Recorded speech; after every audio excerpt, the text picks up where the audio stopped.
Imagine standing at the precipice of a defining moment in history, one man, unarmed and alone, confronting the most powerful monarch in the land. This is not a scene from an action movie, this is the life of Elijah the prophet.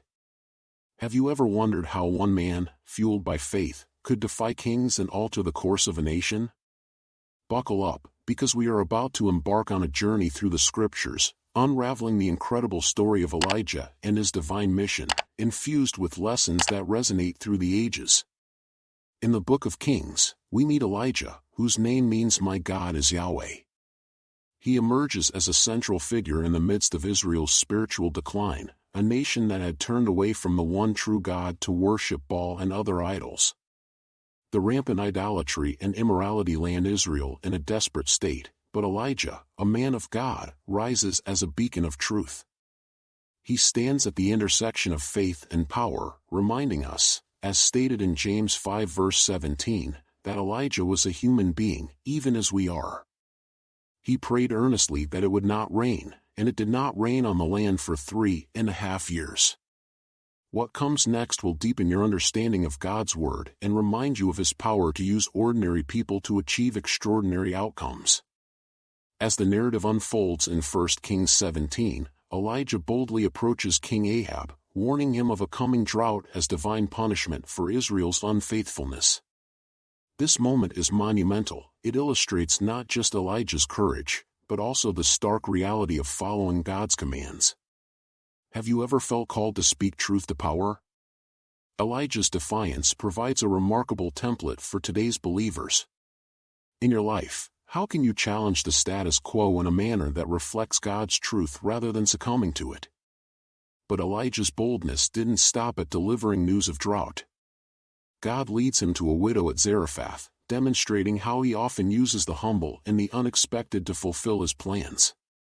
In 1 Kings 17 verse 14, Elijah tells the widow, "For this is what the Lord, the God of Israel, says, the jar of flour will not be used up and the jug of oil will not run dry until the day the Lord sends rain on the land."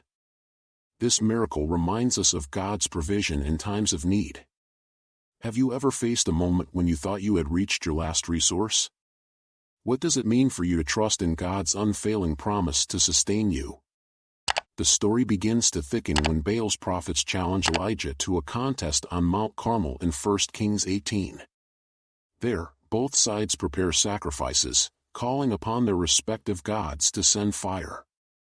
The dramatic tension unfolds as Baal's prophets cry out all day, but to no avail. Then Elijah steps forward, drenched the altar in water, a remarkable act of faith, reinforcing the belief that God will show up in impossible situations.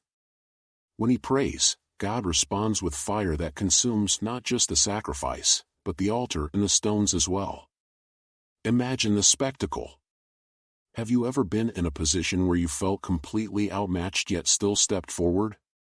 How does Elijah's undeterred faith resonate with your own spiritual battles? Elijah's triumph over the prophets of Baal marks a pivotal moment. Yet, in the midst of victory, he faces despair. Queen Jezebel threatens his life, forcing him to flee into the wilderness. In 1 Kings 19 verse 4, he sits under a broom tree, overwhelmed, wishing for death. Here we learn a vital lesson about the human experience of faith, a reminder that even the most devout can feel desolate. Have you found solace in knowing that God hears your cries, even when you feel abandoned? Just as God did with Elijah, he tenderly provides comfort through the gentle whisper, renewing our spirits when we feel utterly exhausted. After this episode, God leads Elijah to anoint kings and appoint a successor, Elisha.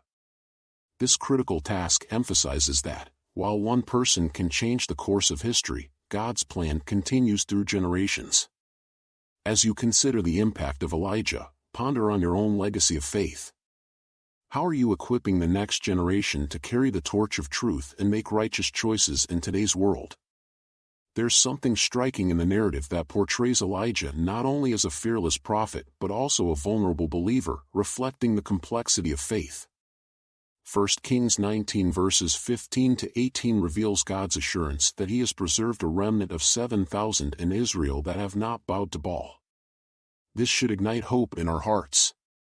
Even when it seems as if darkness is prevailing, God is always at work behind the scenes, preserving and preparing His people for a miraculous turnabout. What remnant is God preserving in your life today, calling you to stand firm amid adversity? Elijah's story doesn't just stop with his victories, it reflects a cycle of faith, fear, and redemption that is central to our walk with God. As we draw near the end of Elijah's earthly journey, a chariot of fire sweeps him away in a whirlwind, signifying not just a miraculous departure, but the truth that those who are faithful to God are never truly alone.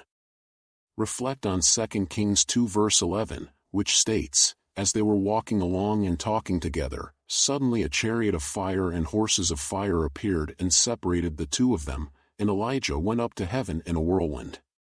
What does it mean to you to know that God's presence will be with you, even in your final moments? In the narrative of Elijah, we see a remarkable convergence of courage and faith, where one devoted life can defy kings and influence a nation's direction. To apply these lessons today means stepping forward in the face of adversity, wielding faith like a sword against idolatry and injustice. It prompts us to ask ourselves, are we prepared to be the Elijah of our time? Finally, as we process the profound impact that Elijah had on Israel and the spiritual legacy he left behind, consider how God might be calling you to take your stand. In the midst of chaos, uncertainty, or compromise, we are called to be light and salt, influencing the world around us with faithfulness and integrity. Remember, as 1 Peter 2 verse 9 proclaims, "But you are a chosen people, a royal priesthood, a holy nation, God's special possession, that you may declare the praises of Him who called you out of darkness into His wonderful light." Ultimately, the life of Elijah compels us to be undeniably anchored in faith, unwavering in our dedication to God, and courageous in our mission to change history, not just for ourselves, but for generations to come. How will you take up that mantle today? The answer lies within your heart, and it's time for you to respond. Engage with the story, ask the hard questions, and move forward boldly, knowing that God has prepared you for such a time as this.